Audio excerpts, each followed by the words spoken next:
Assalamualaikum warahmatullahi wabarakatuh. Pengabdian mahasiswa di masyarakat dengan cara transfer ilmu kepada santri. Sebelum dilanjut, silakan subscribe, like, dan komen. Selengkapnya, inilah Lintas Jati.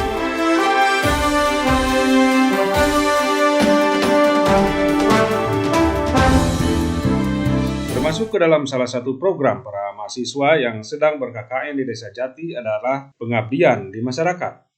Hari ini, Selasa tanggal 19 Juli 2022, selepas maghrib, para mahasiswa UIN Raden Patah Palembang yang sedang ber-KKN di Desa Jati, Kecamatan Tarogong Kaler, Kabupaten Garut, berbagi ilmu dengan santri yang tergabung dalam wadah kerabat santri. Assalamualaikum warahmatullahi wabarakatuh. Waalaikumsalam warahmatullahi wabarakatuh. Hai adik-adik, perkenalkan kami dari UIN Raden Patah Palembang. Kami di sini mengadakan KKN di desa kalian, Desa Jati. Di sini kami akan memperkenalkan diri, dimulai dari ketua kelompok kami, Kakak. Perkenalkan, saya Syamrut Apriansyah sebagai ketua kelompok dari KKN Mandiri ini. Panggil aja.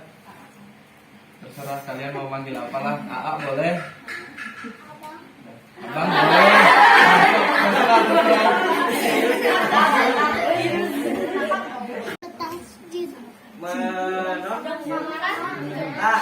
Mensamarkan. Nah, contohnya cariin. Contohnya teh ini samarot. Apa itu yang ketemu apa?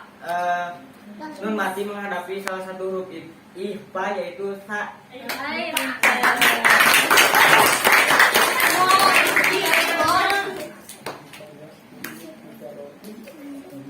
nih terus kol-kolah ada berapa huruf? 5.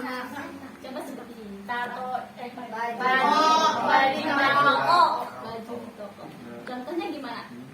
Kan udah 2 itu ada. Ada kol-kolah. Subro. Ada kol-kolah? Kubro. Gimana bedanya di mana? Kalau subro mah biasanya di tengah-tengah, kalau kubro mah di akhir.